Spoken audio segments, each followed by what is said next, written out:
ഒരു food challenge ഉണ്ട്. ഞാനും വിചാരിക്കുന്നു ഈ ഫുഡ് ചാലഞ്ച് കൊണ്ട് എന്റെ അടുത്ത് ആരെന്താ വരാത്ത. ഇത് ഞാൻ യൂട്യൂബിലും ഇൻസ്റ്റാഗ്രാമിലും കാണലുണ്ട് കേട്ടോ. അടിപൊളി പരിപാടിയാ.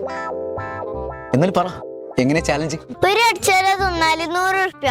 നിങ്ങൾക്ക് എത്ര തിന്നാൻ കഴിയും നോക്കാം. 10 തിന്നാല് 1000 റുപ്യ. ഇത് സൂപ്പർ ഓഫറല്ലേ. ഇപ്പം തീർത്തരാ. സ്റ്റാർട്ട് ചെയ്യട്ടെ.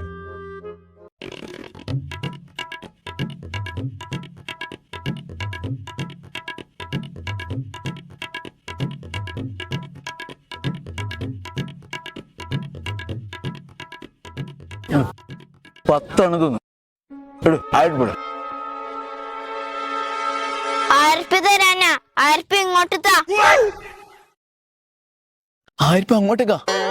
ഫുഡ് ചാലഞ്ച് അല്ലേ? നമ്മൾക്ക് ഇങ്ങോട്ട് പൈസ തരത്തല്ലേ, പിന്നെന്താ അങ്ങോട്ട്? നിങ്ങളുടെ സുഖമായിട്ടിരിക്കുമ്പോ നിങ്ങൾക്ക് ഈ മാടായി പാറയില് ഞാൻ അച്ചടെ കൊണ്ട് തന്നതും പോരാ, ഇനി പൈസ അങ്ങോട്ട് തരണോ? പറയുമ്പോ ശ്രദ്ധിച്ചു കേക്കണം. ഞാൻ എന്താ പറഞ്ഞേ? ഒരു അച്ചടയ്ക്ക് 100 റുപ്യ. 100 റുപ്യ അങ്ങോട്ട് തരൂന്ന് അറിഞ്ഞാ. ഒരു അച്ചടെ എടുത്താ 100 റുപ്യ അല്ലേ?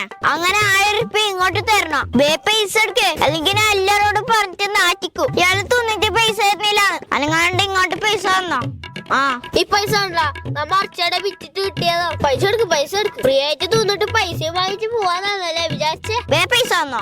വേണ്ട മോനെ, ഞാൻ പൈസ തരാം. മോനെ 500 പോരെ? പോരാ. പെട്രോൾ അടിക്കാൻ വെച്ച പൈസ. ஆசை புன்னகை மூஞ்சியில் மூஞ்சி மூஞ்சி மூஞ்சி